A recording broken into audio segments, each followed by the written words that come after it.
All right, so we are recording now. So last time we were in here, we're just kind of introducing things. And we started talking about all living things have to be organized. But before we got to that, we talked about sort of the properties that make something be alive. And we looked at this list. We only talked about maybe the first couple. We talked about organization and cells. But today we're going to try to work our way through most of these. Let's go back and refresh our memories a little bit about living things being organized. We talked about how they're organized on the atomic level. Small particles that retain their properties. We talked about molecules and how that molecules are atoms that are held together by what? What kind of ion? Covalence.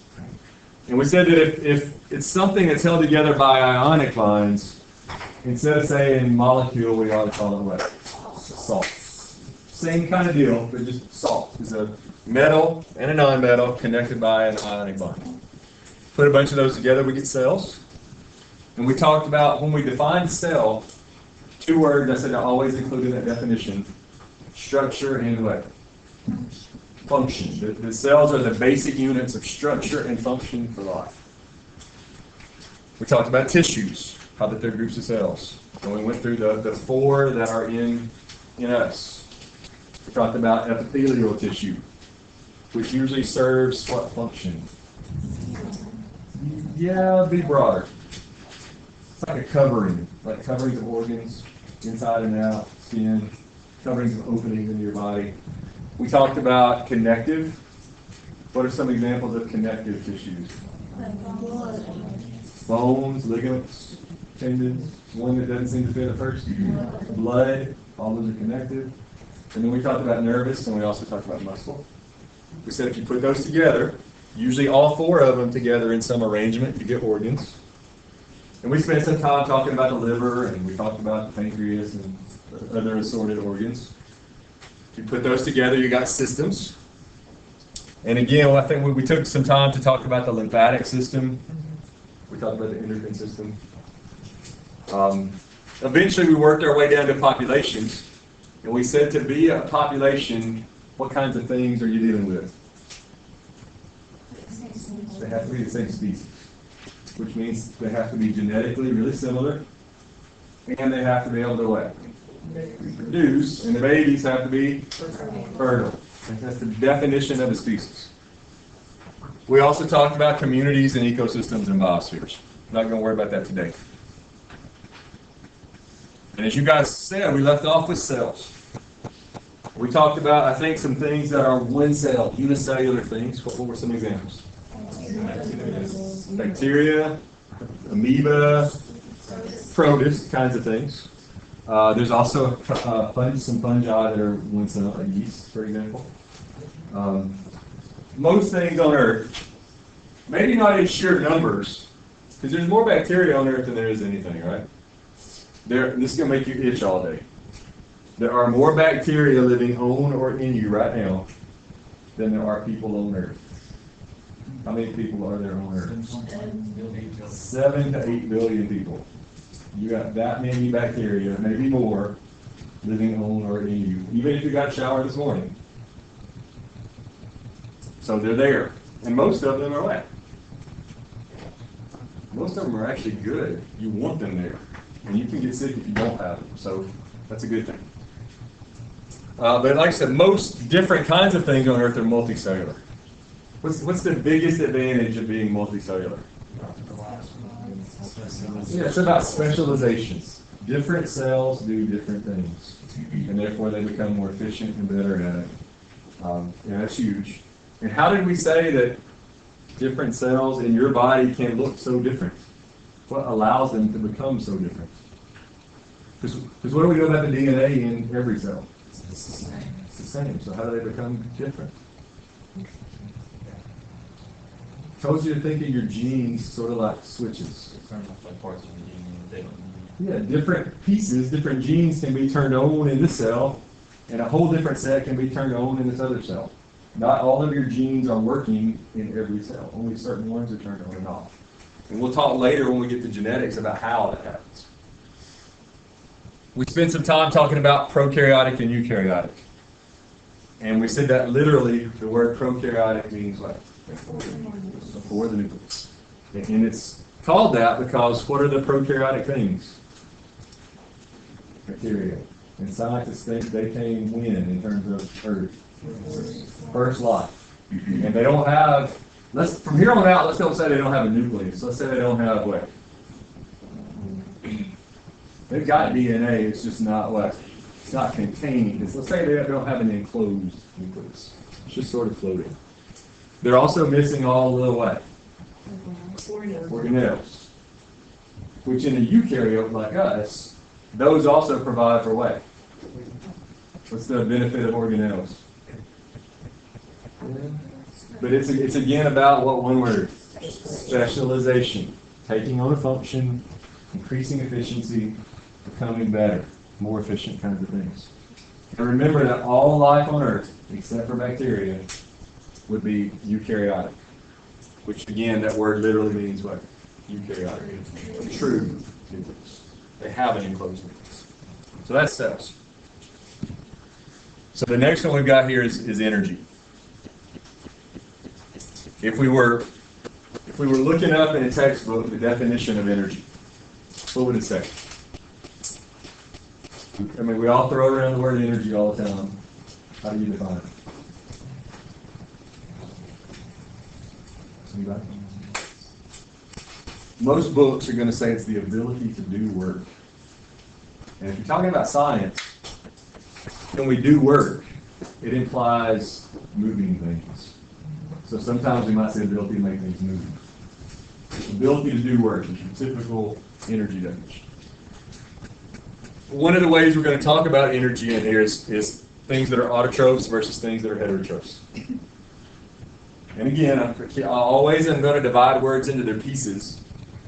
If you divide autotroph into its two parts, literally, what's the meaning? Self-feeding. Troph means feeding. So autotrophs are things that can make their own food. Like plants. The most common way of being an autotroph is to do photosynthesis. And everybody in here knows that plants can do photosynthesis. But what are some other things that can do photosynthesis? Like? Well, plants are eukaryotes, but what else? Some bacteria. And I heard somebody say algae. Don't get me wrong here. Most bacteria have to eat. But there's a type of bacteria called cyanobacteria. And it's actually one of the most common photosynthesizers on Earth. Some algae that are plankton in the oceans. Algae in a pond. That's also photosynthetic.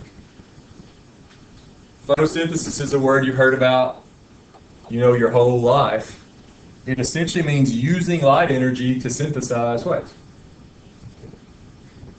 Sugar, right? Using light energy to synthesize sugar. Now, something you might not know is there's another way to be an autotroph, at least one more. There's actually more than that.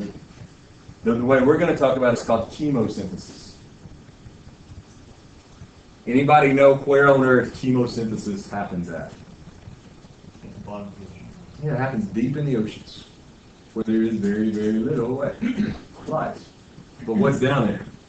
That's a good energy source. Yeah, there's like volcanic vents. And you would think the things down there would be using the heat maybe to make food. But it turns out we haven't really figured out how to harness heat. Can't really use it. What else is coming out of those vents? Gases. Usually poisonous, nasty gases. A lot of times they're based on sulfur. So we're going to say there are inorganic sulfur-based gases coming out of those vents. What's inorganic mean? Not carbon-based. We run off carbon, right? Pretty much everything we use is carbon-based. This thing is giving out inorganic sulfur-based gases. What are the things that can do chemosynthesis? What kinds of things? What kinds of organisms are we talking about living down there near those vents? Mostly bacteria. really weird, strange bacteria. And what they do is instead of using light energy to synthesize sugar, they use energy from these inorganic sulfur-based chemicals to make organic, carbon-based sugars.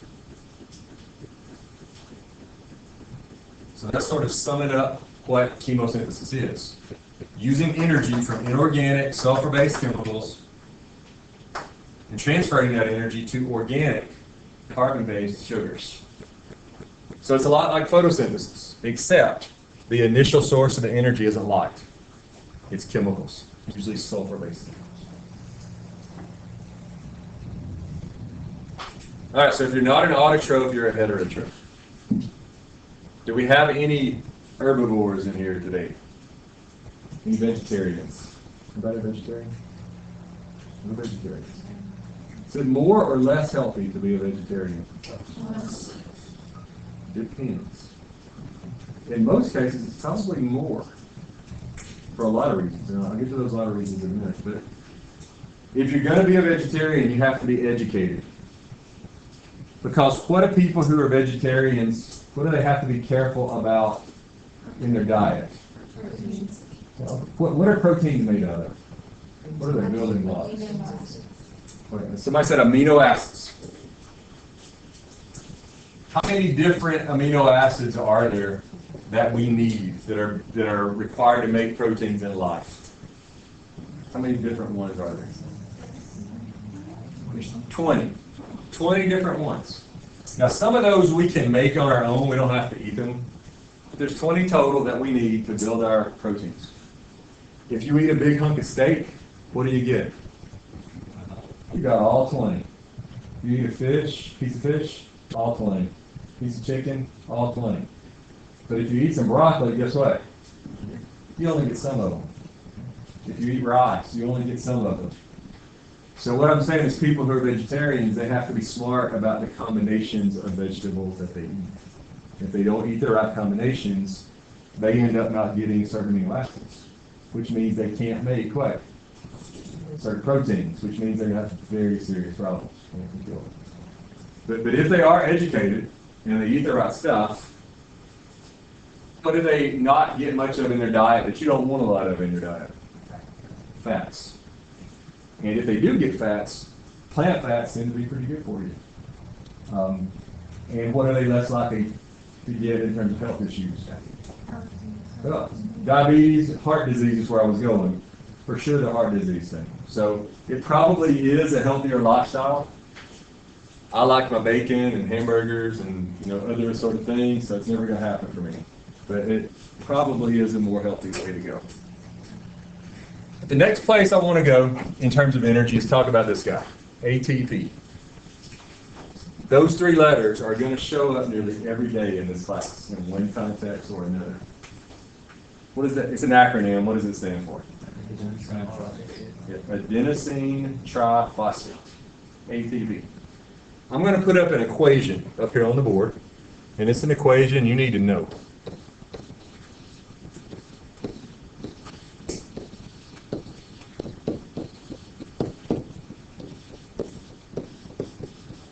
And we're going to talk a little bit of detail about this equation.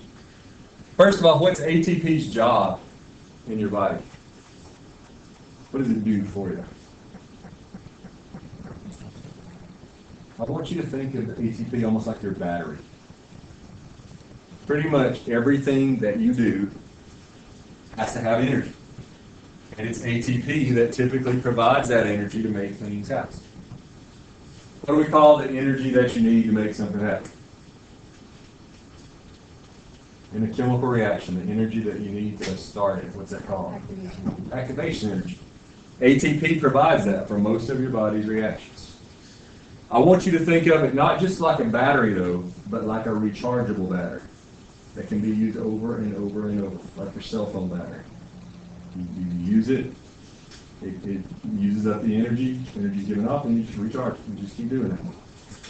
So as we go from left to right in this equation, we're going to call this equation that we're looking at going in the left to right direction, we're going to call it hydrolysis. And you'll hear me talk a lot in this class about the hydrolysis of ATP. What's hydrolysis mean? Using water to break something. Using water to help break up something. In this case, we're breaking up ATP. What's ADP stand for? If ATP is adenosine triphosphate, ADP is adenosine diphosphate. Notice we break one of those off. And when we break one of them off, we also release energy. So let's say that these three markers that I have stuck together here, let's say this is ATP, three markers, triphosphate. All right, and let's say that loop here is some protein in our body that's sitting around doing nothing. Okay? Just look at it. And we need to tell Luke to go to work. Get off his lazy rear end and to do something. Okay? So here's ATP. Here's energy. I'm an enzyme. I come up and I grab one of these phosphates off my ATP and I give it to Luke. What did I just give to Luke? I gave him a phosphate, but what did that phosphate bring with it? Energy. And I basically just told Luke in the language of chemicals to do what? Get busy, activate, go. And if I put a verb on what I just did to Luke, it's a strange sounding verb, we're going to say that Luke was just phosphorylated. Phosphorylated. Big word, but essentially it just means we gave him a phosphate from ATP, and that phosphate brought with it what? Energy. It said go, activate, do something. So that's what happens when we go left to right.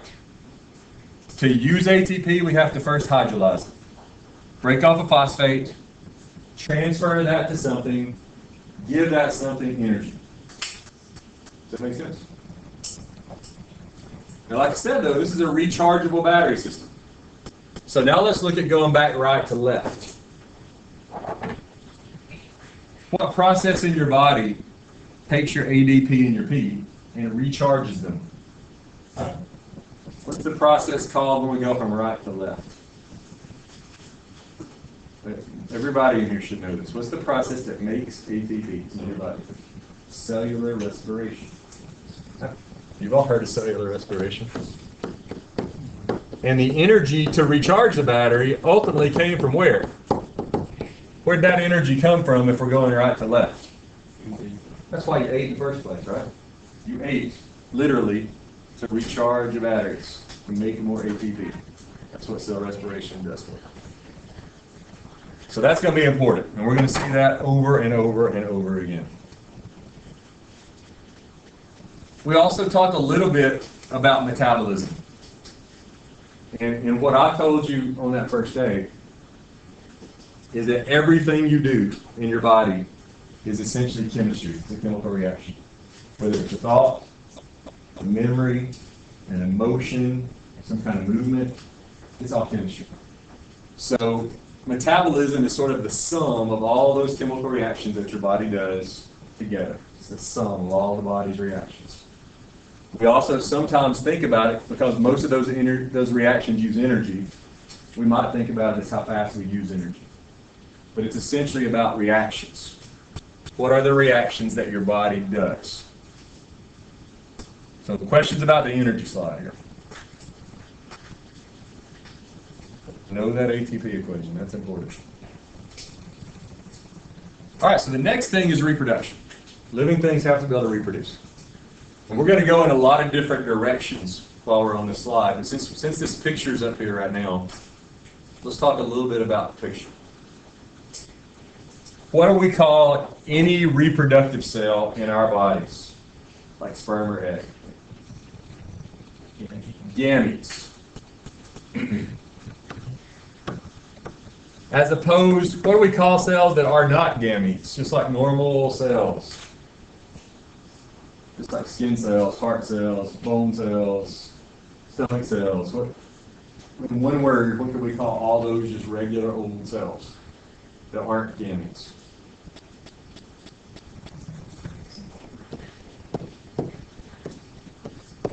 They're called somatic. That just means body. Soma means body. What's the main difference between those two kinds of cells? The DNA. Amount of DNA. How much DNA is in a somatic cell? Say what you just said again. Say what you said the first time. So he said 23 pairs. In a human, our somatic cells have 2 copies of each kind of chromosome. At least in a human female, there are 23 kinds of chromosomes. And each human female cell has 2 of each, right? What's the word for that? Having 2 copies of each chromosome. What's the word for that? It's a word you've all heard before, I know. Nobody? Our somatic cells are said to be diploid. 2, right? Di means 2. 2 of each kind of chromosome. And sometimes instead of saying diploid, you might see just the symbol 2N written beside it. That means just 2 of each thing, 2 of each one. What's the advantage of having 2 of every chromosome in every cell? Yeah. If you have a mutation, a lot of times mutations are recessive. So all of us in here have some strange mutations. And most of you look normal. There's a few exceptions, but most of you look pretty normal. Okay? So even with those weird mutations, you're still okay because you have a backup plan, right? You have 2 of each chromosome. Now, a second ago when I was talking about diploid, I was careful to say that you ladies have 2 of each chromosome. Is that true of us guys? Mostly, but not quite. What do we have in each of our cells as a guy? How many pairs do we have? How many pairs of chromosomes do we have as guys? We have 22 pairs, plus what? Plus an X and a Y that aren't a pair, right? They're not anything alike. They're very different. We've only got one X and we've got one Y. So if we get a messed up X, which we got from which of our parents? Where do us guys get our X chromosome from? If you got it from your dad, you got some issues. Okay? If you got it from your mom, it means your mom's a dude. That'll be weird. Okay? What makes you a guy is that you got a Y from your father. That's why you're a guy. Your mother has nothing to do with your sex, right? Your father determines your gender, period. If he gave you a Y, you turn out to be a son.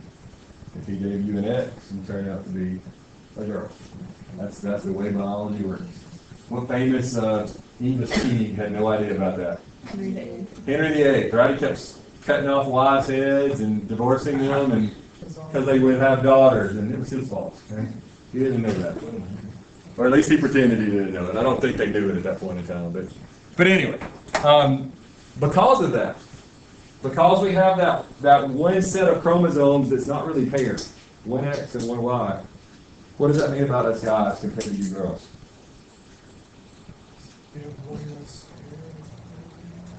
Yeah, but what might that lead to? That might lead to us getting genetic diseases that you girls won't ever get. What's an example? Well, just do this. Hold up your hands if you know somebody who's colorblind. All right, when I point to you, tell me if that person that you know is male or female. That's a weird one. Right?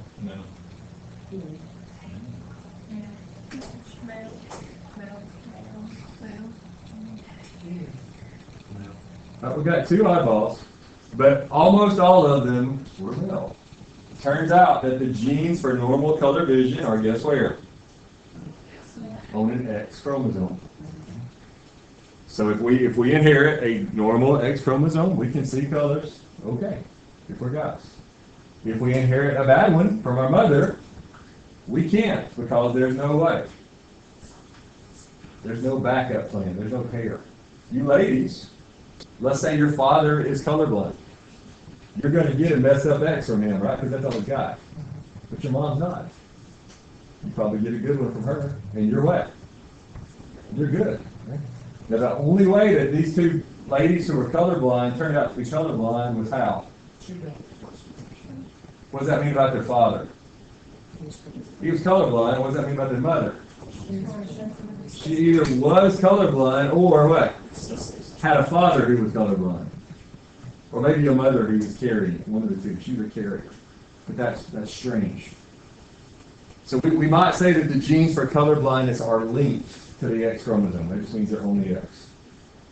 What are some other X chromosome things that guys tend to get that women don't?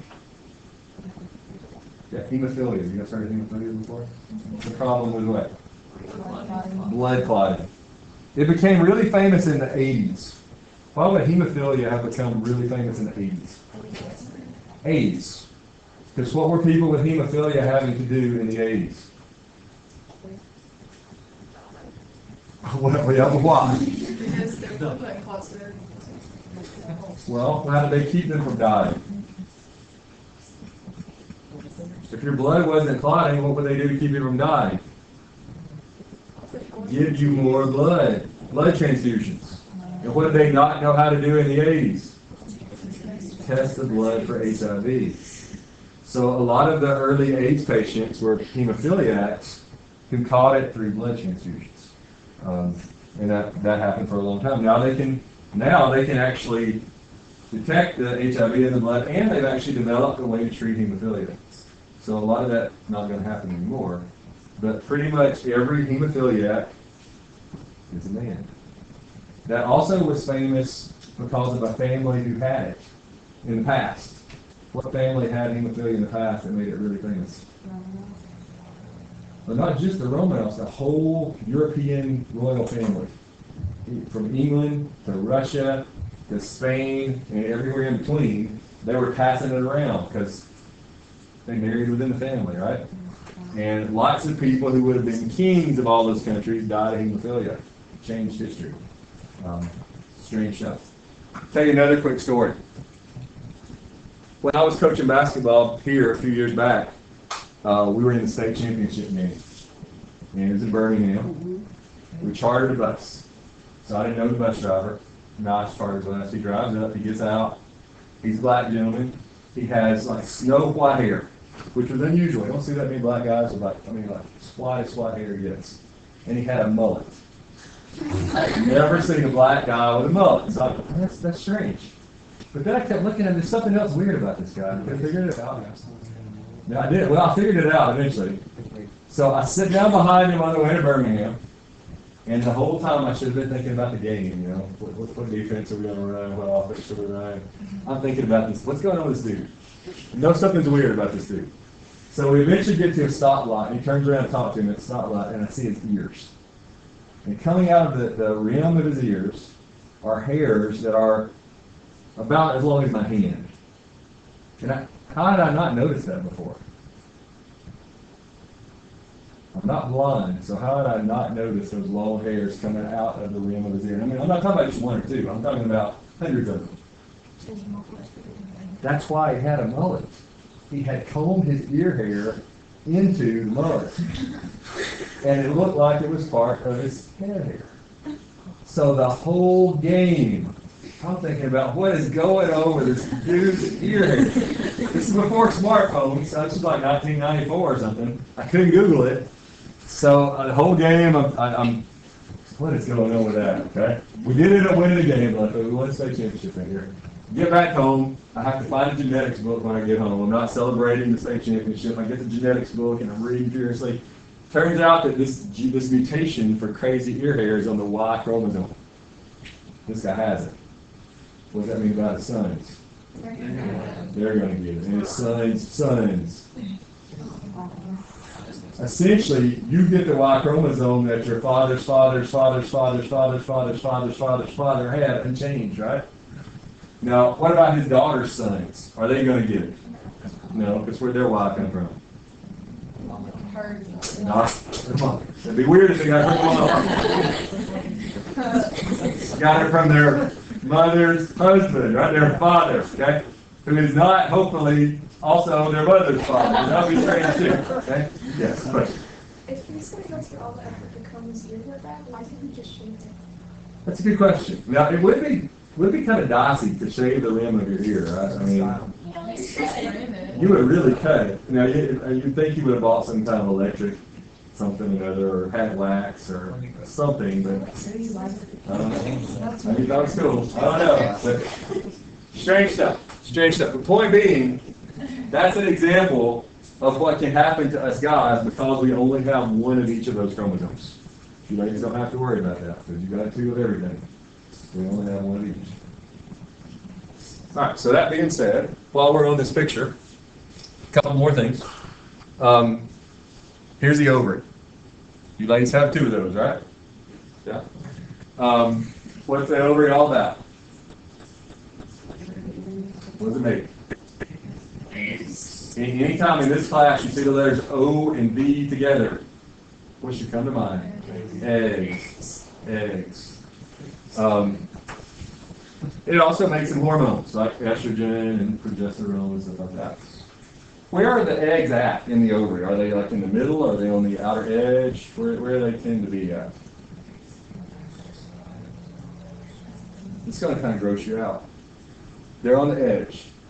And every month, from about day 1 of the menstrual cycle until day 14 or so, what happens to some of those eggs near the outer edge?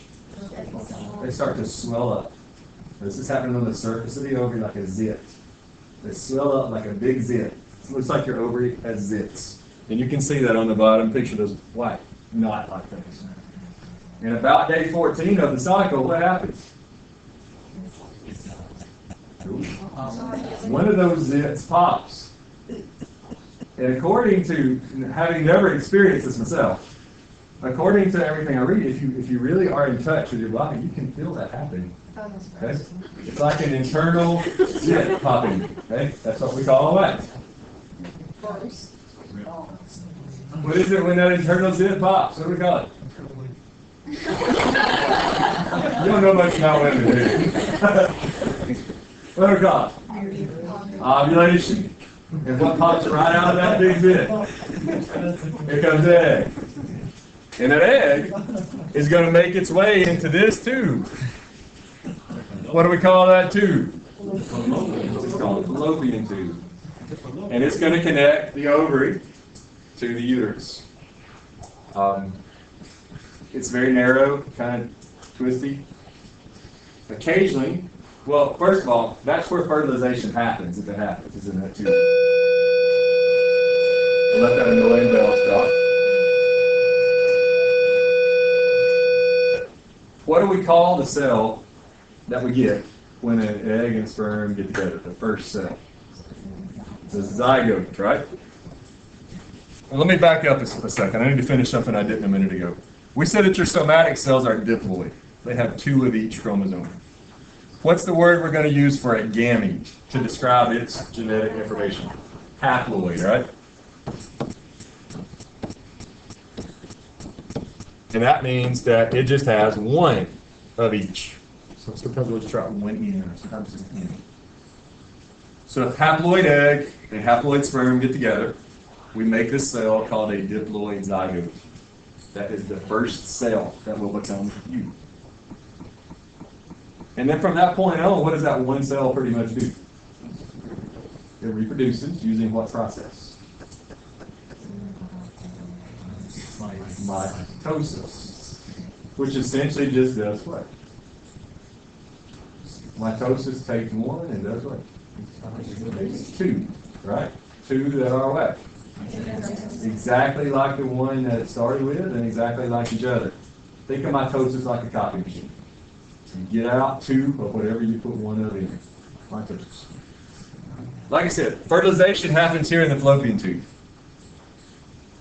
But that baby that zygote should continue to move until it gets to the uterus, right? That's where it's supposed to end up. Occasionally, it'll get stuck in the fallopian tube. What happens in that case? You get what's called a tubal pregnancy. And if you were to have one of these, you're going to have lots of abdominal pain. And if you don't go get it checked on pretty quickly, what's going to happen? It's going to burst, and you die and the baby dies. But really the only thing they can do scientifically at this point is what, in that case? What do they have to do to save the woman in this case? They have to take it out. Essentially, it's an abortion. That's one of the very few times I would support abortion is in that situation, because if you don't, the mother dies. And there's just no ifs, ands, and buts about a baby can't grow in there. It's not big enough. So anyway, let's move on to the next slide. So there's some terms here we want to talk about and some situations we want to talk about. There are some things that can reproduce asexually. What's something that can reproduce asexually? I heard somebody say sponges. That's true. What's something else? Say again? Viruses aren't really alive, though. Let's don't count them. Okay. I was looking for somebody to say plants. File plant back in your memory for a minute. We'll come back to plant in a minute. Bacteria. What do we call the way bacteria usually reproduce? Binary fission. Essentially, one just divides in two, right? There are some protists, like amoebas and parameciums, that they can split in half. Now let's go back to the plant thing for a second. Do plants normally reproduce asexually? No. And what is a flower? What is a pine cone?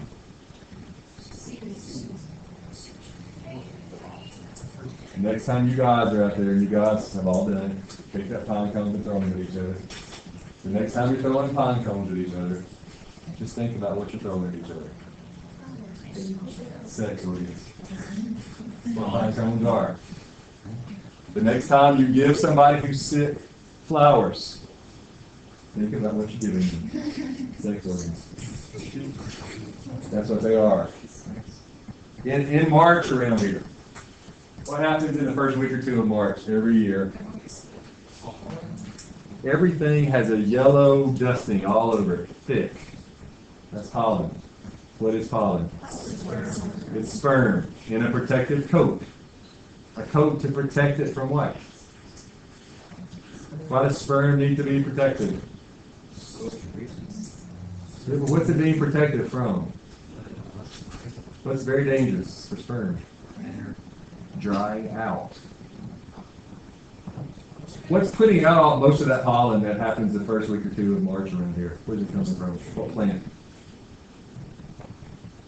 Most of it's coming from pine trees. Because how does pine pollen get from one pine tree to another? The wind. If you're depending on wind to get your sperm where they need to go, what have you better do? You better make a lot of it. That's where does most of it end up?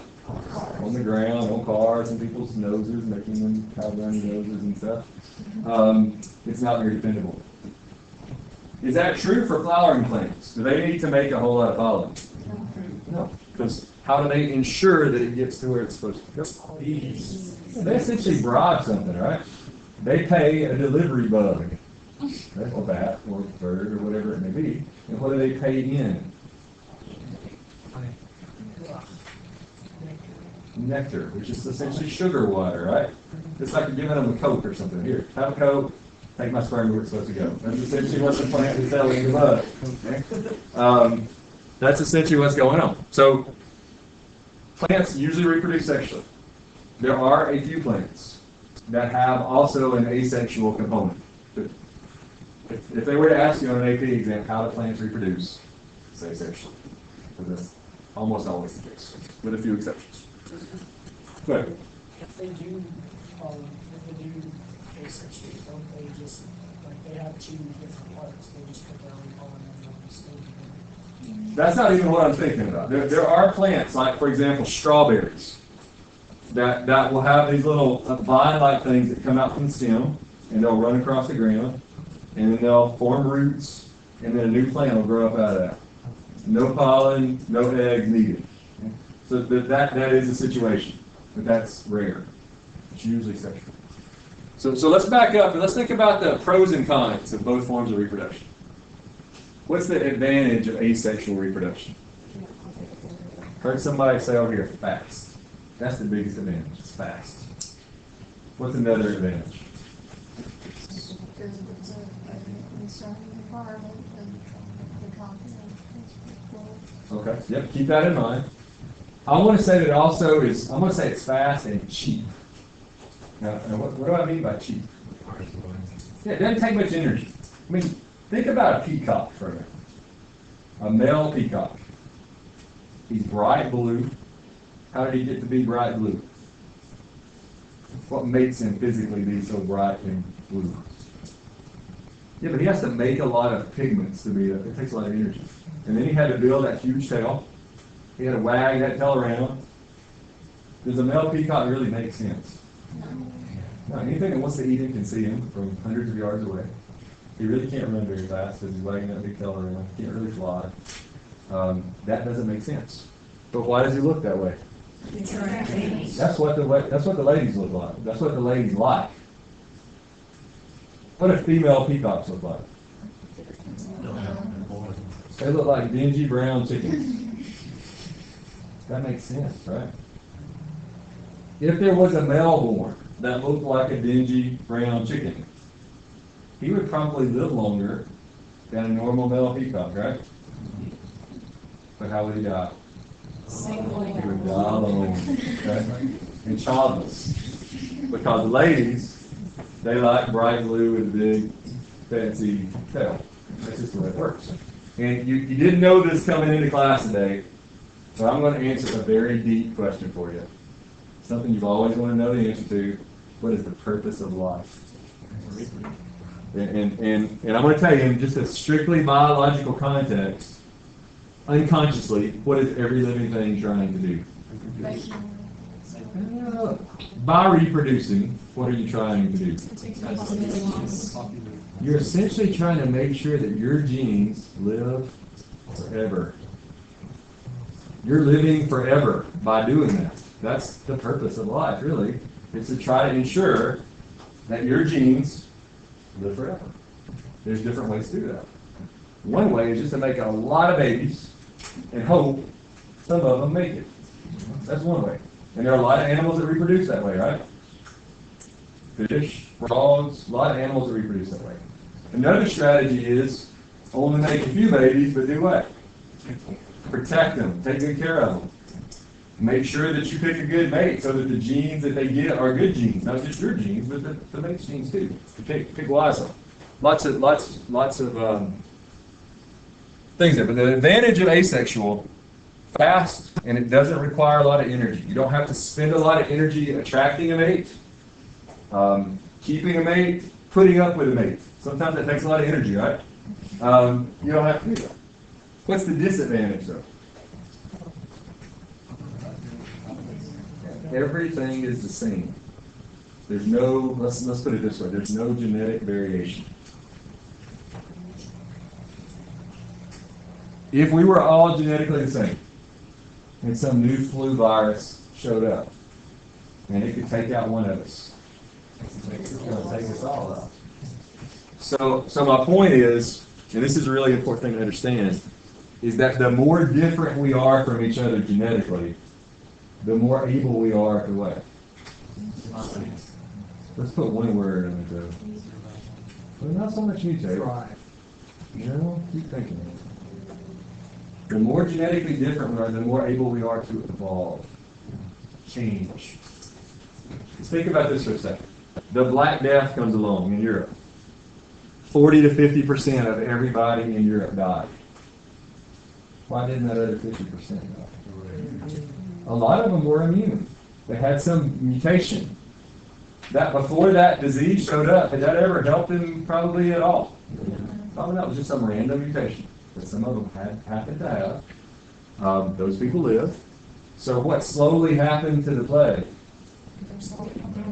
It slowed down and went away because who was left? People who had the mutation who weren't as susceptible to it. That's how evolution works.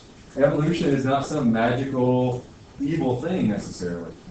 It's really just changing how common what is. How common certain genes are. and the environment can cause that to happen. That's how we're going to define evolution. It's changing how common certain forms of a gene are. And sexual reproduction helps to make that possible. What is the advantage of sexual reproduction? It gives us genetic diversity. We combine genes from different people, different organisms, we end up with new genetic copies. And there are lots of other things about sexual reproduction too that create variation. That's the strength. The downside of sexual is that it takes a lot of time, slow. Like for an elephant, what's the gestation period of an elephant? Like 2 years. From pregnancy to birth is about 2 years in an elephant. Long, slow process. Happens. So that's the downside. When would it make sense? If you could pick which type of reproduction you were going to do, when would it make sense for you to pick asexual? Yeah, when you're in a nice, stable environment, and you're good at it. You're well adapted to that environment, right? It makes sense. Just make as many of as you can. Life is good at that point. The environment's stable, you're good at it, you're the master of that environment, it makes sense just to make more. But when does asexual not make sense? When the environment's changing and you're not very good at handling changes. And in that case, you need sexual reproduction because it gives you more of an ability to do what? Yeah, let's throw the word evolve. So those are kind of the strengths and the weaknesses of the two methods. Let's move on down a little bit. Anybody know what a fruiting body is? Fruiting body.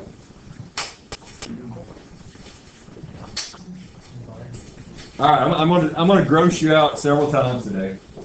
The next time you're eating pizza on it, you're going to think about this. It's got mushrooms on it. When you eat mushrooms, literally what are you eating? Keep going. Keep going. You're eating fungus reproductive organs.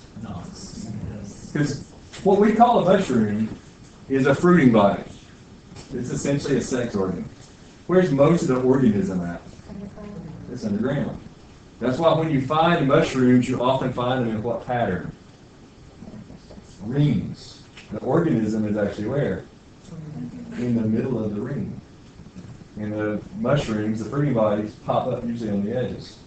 There are some of those fungi that take up acres under the ground. Some of the biggest organisms on Earth are fungi that live under the ground.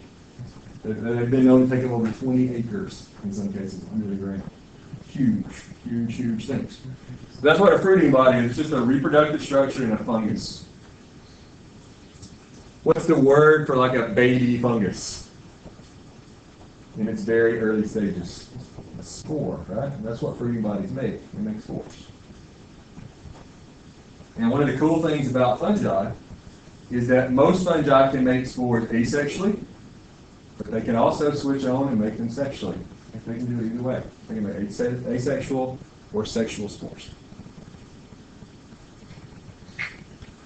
We've already talked about flowers and how the flowers are really just the sex organs of plants. What's the male part inside that flower typically called? Stamen, right? Stamen. That should be easy to remember. Stamen. That's the pollen producing parts. And usually there's several stamen in a flower, right? And there's usually right in the middle, there's one female part, and what's that called? It's the pistil. P-I-S-T-I. No, not like again. What happens in a plant, in a flowering plant, when an egg and a sperm get together? What do you get? Nope. What an egg plus a sperm make in a plant? A seed. And the ovary that happened inside swells up and becomes what? The fruit. But the egg plus the sperm makes the seed. And then the ovary swells up and it's going to have several of those in there and it's going to be the fruit. All right, while we're talking here, let's talk for a minute about meiosis. We've already mentioned mitosis.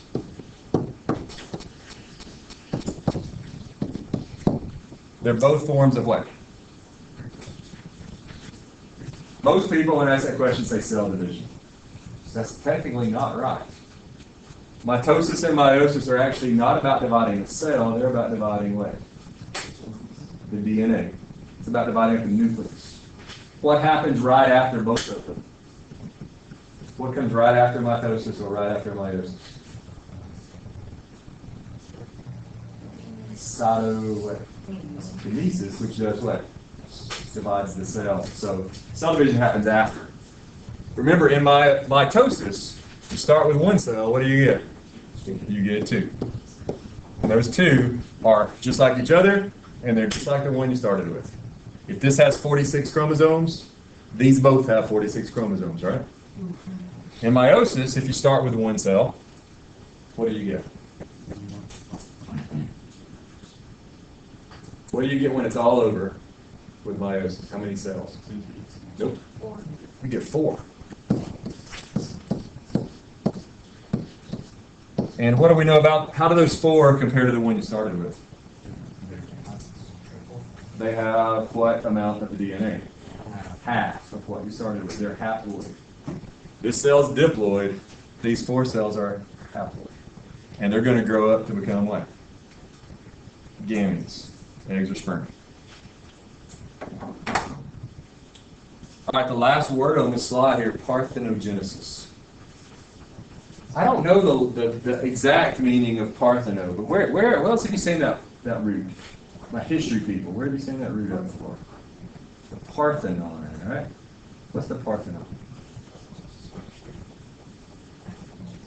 In Athens, Greece. The temple to what Greek god? What'd you say? Athena. That's the key. Partheno, again, I don't know the exact meaning, but it has something to do with female, woman. What does Genesis mean? It means creation. Creation, I think of this word as meaning creation by women. Probably by females. Probably the best way to go here. Creation by females. How many have seen the original Jurassic Park? Not the newest one, but the original. In that book, or in the movie, either one, they talked about when they created the dinosaurs, they only created which sex? Females, because they didn't want to let that happen. They didn't want reproduction. But they also talked in the story about how that, they got the DNA to make the dinosaurs from like mosquitoes, and they were missing some pieces. They didn't have it. So what did they fill in the missing pieces with? Frog DNA. Some amphibians, like frogs, have the ability to do this. What do you think this means? Nope. It's not about changing sex. It's not like going Bruce Jenner or something. What is it? It's when the females can reproduce without males. Essentially, it's asexual. That's weird in a multicellular organism. And here's a short, abbreviated version of how it happens. Normally, eggs get created by what process? They get created by what process? Just the egg. What we just talked about. Meiosis. So the egg comes out haploid, right? And it doesn't become diploid until after what? Fertilization. And that tells it it's time to what? Grow, divide, make babies. These things that can do parthenogenesis, which are some amphibians, some lizards, not most, it's rare, but some, they make their eggs by what process? Mitosis, which means they come out already what? Diploid, which means they think, and again, I'm using that word think very loosely here, they think what? They've already been what? Fertilized, so they start to grow, and they make a baby. It's just that the baby they make is what? Exactly like the mother who made them. No father needed. Yeah, it's always going to be female. It's the exact copy of what you started with. There are several types, like I said, of amphibians, a few types of reptiles that can do this. It's rare, but it's out there. All right, I want to also go back and talk about this word that's not on the screen. This word, you're going to hear more and more about it as science learns more and more about it. Remember that example I gave you on the first day of class about the fish, and I left you hanging with that question about the school of fish that were all female. The babies were all female, but there was one male. And I told you that when that guy died, what happened? I all started. They all started becoming male. But one of them got there first. And what happened to the rest? They all went back to being female. In most fish that can do that kind of thing, it has to do with these things, pheromones. Now, we talked earlier about hormones. What did we say hormones are? If there's signals that travel through your body, how? How do they travel through the body? Through the blood. And there's signals. These things are signals too, but how do they travel? Through the air, or in the case of fish, through the water. So essentially what's going on in this fish is this male fish is giving off pheromone. And what's it telling all the other fish? I'm the man. Okay? That's what it's telling them. But when he dies, what happens? He goes away. So in the absence of that pheromone, what do all those fish try to become? They try to become male. But one of them gets there first. And he starts producing what? Pheromone, and it forces all of them to go back to being female. Strange, strange things. Now, do we have pheromones as humans? For a long time, scientists thought no. They thought we're beyond that. We've evolved past that. We control ourselves through thought and reason, not through chemicals. What have they been finding the last 20 or 30 years, though? We have them. Still not sure exactly what all they do. We didn't even think we had a way to pick them up. But now we know where's our organ for picking up pheromones. It's in your nose. Now, pheromones don't smell. They don't have smell. Your nose is really two sense organs. It picks up smells and it picks up these other pheromone kinds of things. There's a few weird things that pheromones do in humans that we know of. What happens if you put a bunch of girls in a college dorm room for an extended amount of time? Their menstrual cycles sync up. I mean, like day for day for day for day for day. That's really strange, right? I mean, you ladies are controlling each other's reproductive cycles through chemicals that you're releasing into the air. That is strange stuff, right? And powerful stuff, too. There are some people who think that your first impressions of people aren't necessarily what they look like or what they said, but the chemicals they are subconsciously controlling your mind with. Things like attraction. I get these emails all the time. You guys have probably seen them too. Spam emails. They say something like, "Are you feeling lonely?" or something like that. You want to pick up girls. There's all kinds of emails like that. And I don't know why I've ever read through the rest of them, but anyway, if you read through them, what's it a commercial for? Nobody's ever gotten one of those emails before? Just me. I guess they're just thinking I was lonely. It's cologne. And what's in this cologne they're trying to sell you? Pheromones. Now, here's the odd thing, though. Where are they getting, if you read the labels, where are the pheromones coming from? They're coming from deer and all kinds of crazy things. They're not human pheromones at all. So they might help you pick up a female deer if that's what you're looking for. That's weird. And I think that's illegal. So I don't think it's going to help you. I don't think that's going to help you. But the point being, they're pretty powerful. And in the animal world, the non-human animal world, they are really, really powerful. If you ever had a female dog who hasn't had surgery, get what I'm going in, she hasn't been sterilized. What happens a couple times every year? She goes into heat. And what shows up around your fence? Male dogs from miles away. How do you know that was going on? He picked up some little scent that traveled through the air for miles and told him exactly where to go. And he came there. And he'll do anything he can to get through that fence. I had a Irish setter a few years ago, purebred, who I was going to breed and sell puppies. I think $400 or $500 a piece. So the day before I was going to take her to get her bred, I come outside, and there is a dog in the fence with her. And I do everything I can to chase him off. I get in the fence. He looks like he's going to eat me alive. It's a big, ugly mongrel. I I try to get him out with a broom, chase him around. It looks like he's going to eat me. I mentioned go get him a BB gun. Shoot him with a BB gun. He doesn't move. He just doesn't matter. Hit him 2 or 3 times. He still gets madder, and it penetrates his skin. I know it hurt. But those pheromones are powerful, powerful things. And eventually, I had to like lasso him and drag him out. Yeah. Are pheromones more influential than other primates? Yes, for sure. At least as far as we know. Like I said, we don't really know how powerful they are in us. But some of you have probably seen these little bags they sell at like the Home Depot to catch insects in. Like for Japanese beetles, and you go for different kinds of insects. You take this, looks like a little plastic bag, and you give it a little stake. You drive it in the ground, stick the bag on the stake, and you come back the next day, and what's going on? It's filled with bugs, dead bugs. What's in the bag? Female insect pheromone. And apparently the male insects are not that smart. They come from miles around. They voluntarily go into that bag.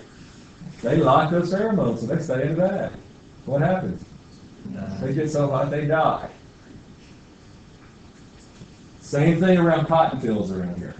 You ever notice that around cotton fields around here, there's these stakes that have these little green cylinders on them? Guess what's in the little green cylinders? Pheromones for what? Boll weevils, which are bugs that eat cotton, right? And the males get in there, they die, they can't reproduce. Farmers don't have to use very much light. It's poison, pesticide, so it's probably would, but it's still killing the male, so as a group, the farmers are getting rid of them. It may bring more to their field the first time around, but they're trying to extinct them, essentially. That's what they're going for. So in the long run, it's going to work. Those are pheromones. I'm going to move on before I get too bogged up into that and talk about heredity. Living things have to have heredity. They have to be able to pass on their genetic information. Everybody in here knows something about DNA.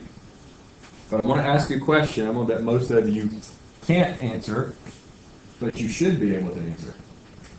How many molecules of DNA do you have in every cell in your body? How many molecules of DNA in every cell in your body, except for one kind? How about 46? Because what is a big, long molecule of DNA? It's a chromosome. A chromosome is one big, long molecule of DNA. So you have 46 of those, except for your gametes, where you have 23. Before I get too deep into it, though, really, what does DNA do? I'm going to tell you, it really only does one thing. Yeah, it tells your cell, make this protein, here's how to make it. So it's the directions for building proteins. And that's all DNA does. And on first glance, that doesn't sound all that important, right? How much of your body is water? About 70-something%. If you take away the water, what's most of what's left? Proteins. And it's the proteins that make up most of your body. It's the proteins that make your body work. What do we call the proteins in you that make things happen? That make reactions happen. What do we call those proteins? Keep going. Enzymes. Those are coded for by your DNA. So DNA's job, code for proteins, and by doing that, it determines your structure and the function of most of your body. Let's say this was a chromosome. So my Cracker Barrel toy. This is a chromosome. It's one big molecule of DNA. What would each of these weirdly colored blocks represent if this whole thing is a chromosome? What's each one of these little blocks?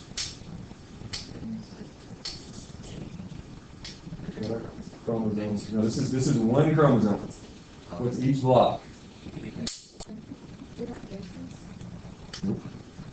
What's a segment of the chromosome? A gene. These would be genes. And what does each gene do? Codes for one specific what? Protein. Okay? And that one specific protein probably determines one specific trait. So DNA is a molecule. a long molecule of chromosome. You have 46 of those per cell. Small segments of each chromosome are genes. And those genes code for one protein piece. And that's an oversimplification, but we'll address some of those simplifications later. Another thing that living things have to be able to do is grow and develop. Now, obviously, grow means get bigger. Typically, when you grow, what physically makes you grow? What's physically happening when you grow? Are you making bigger cells or more cells?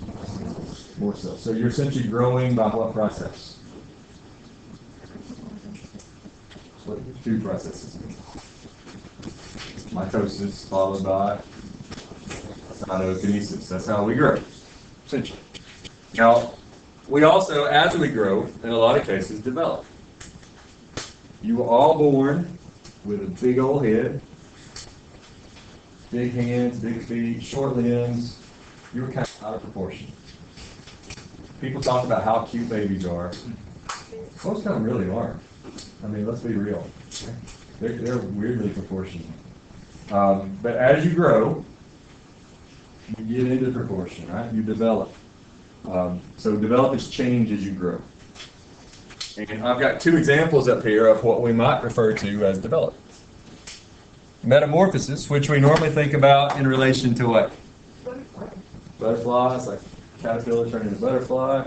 And puberty, I'm going to tell you those are very similar kinds of things. They're both developmental stages brought on by what? What tells a caterpillar, hey, it's time to build a cocoon and become a butterfly? Hormones. Okay? So it's hormonal. They're hormonally controlled developmental stages. I'm not going to say much else about growth and development. This will probably be the last one I get to today. We'll have a couple more to go before we're done. Let's talk about responsiveness. All living things have to be able to respond to their environment. And things that make us respond we call stimuli. This could be sounds, smells, sights, hormones, pheromones. Anything that makes us respond is a stimulus. We have two main systems in our body that are in charge of responding to the environment. And those are the nervous and the endocrine. Let's say you're laying in bed really late at night, you're asleep, it's dark, there's a loud sound outside your window. You wake up. What part of your endocrine system kicks into gear? Your adrenal gland, which is above your kidneys and small of your back, and it starts pumping out this signal called adrenaline, right? And what does adrenaline do for you? Well, it depends on where it's at, right? Adrenaline is a hormone, so it travels through the blood. When it gets to your heart, what's the message it tells your heart? Speed up. Why do you want your heart to beat faster when you're scared? Pumping more blood, which means your brain gets more blood, your muscles get more blood, and therefore they get more oxygen, which means they can do more. Why do you need oxygen? So you can do more what? Cell respiration. Therefore you have more ATP, and you can do more stuff, right? What do we call this response adrenaline is preparing us for? Fight or flight, right? It's preparing us either stand up and fight or run. One of the two. But that same message, that same exact hormone, adrenaline, travels through your blood to your eyes. What does it tell the pupils in your eyes to do? Dilate. When do we normally get scared as humans? At night. And why would dilating pupils be a good thing? We see really badly at night. And dilating those pupils gives us a little bit more light, helps us to see a little bit better. But that same hormone goes to the blood vessels that are feeding your muscles. What does it tell those blood vessels to do? Dilate, get bigger. And again, that means more oxygen to those muscles, more cell respiration, more energy. But at the same time, it also goes to the blood vessels that are feeding like your digestive system. And what does it tell those blood vessels to do? Constrict. Because essentially, what's your body doing? It's saying, it doesn't matter if I have a full belly or not if I'm dead. So it's saying the digestive system, you can wait. I'm going to cut the blood flow to the digestive system. I'm going to send it to where I need it right now, which is muscles and brain. So I can think clearly, I can run fast, or I can fight hard, one of those two. So that same signal sends different messages depending on where it's at in your body. That's the endocrine system, hormones. The nervous system works more on electricity. The electricity that your body uses, is it the same as the electricity in those light bulbs up there? Pretty much. Electricity is the movement of charged particles, right? What's moving through those light bulbs? Electrons. What's doing the moving in your body to generate electricity? Think Gatorade. Electrolytes. What are we talking about mainly in the body when we talk about electrolytes? What two main things? What are the two main electrolytes in Gatorade? Na plus, sodium ions, and K plus, which is what? Potassium ions. Those are the two main ones. And those things will move, and that's how we generate electricity. Here's an example of why they're pretty much the same thing. Let's say that this sink here, let's say this was a wire, and it doesn't have any insulation on it. And this is in a house somewhere, and it's just there. You ladies would see that. It has no insulation on it. You'd call an electrician. You would stay far away from it. You'd never touch it. Us guys, together. Sometimes we just have to know, right? How many of you are that way? You just gotta know. Right? I'm that way. I gotta know. Don't have a voltmeter. You just gotta know. Is it on? Or is it off? So you're thinking, I won't kill me if I touch it. So you go up, you touch it. If you go in there like this, you go in there real soft. You're just gonna tap it and jerk back. You tap it like this. What happens? You do this, right? Why do you do that? When your muscles get a jolt of electricity, what's the message the nervous system is telling them? Contract. And when do they let go? When it stops. When's that going to stop? Not anytime soon, okay? And you're going to die, right? So if you ever just have to do that, guys, and I would not recommend it, don't ever touch a wire unless you know what you're doing. But if you got, touch it this way. Okay? That way, your hand's still going to close, but you can do this because you're not grabbing onto the wire. Don't touch it. You're going to grab it if you do. There's no way you can stop. No matter how much mental willpower you have, when you get shot, your hand is going to do that. That's just the way that physics work. All right, that's as far as I'm going to try to go today. Make sure that before 11:59 you submit your Canvas assignment. If you're one of those people who did it on paper, put it right up here by my stapler before you leave. Make sure your name's on it. You can see a picture of it on Canvas. Yes. And that's what I was going to say. If you did not submit electronically today, the next one, make sure you submit electronically. If you forgot and wrote it out, you can take a picture and you can submit the picture. That's fine.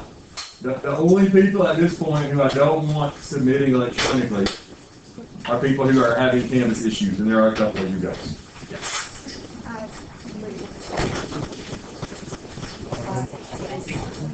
Yeah, I mean, you got to 11:59, so yeah.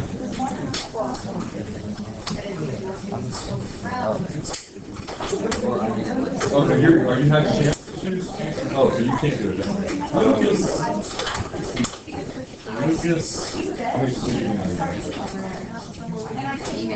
Oh, then yeah, you got it.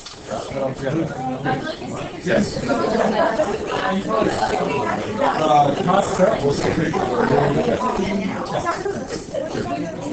If you have lab money, you can bring that to me. Let me turn this thing off real quick.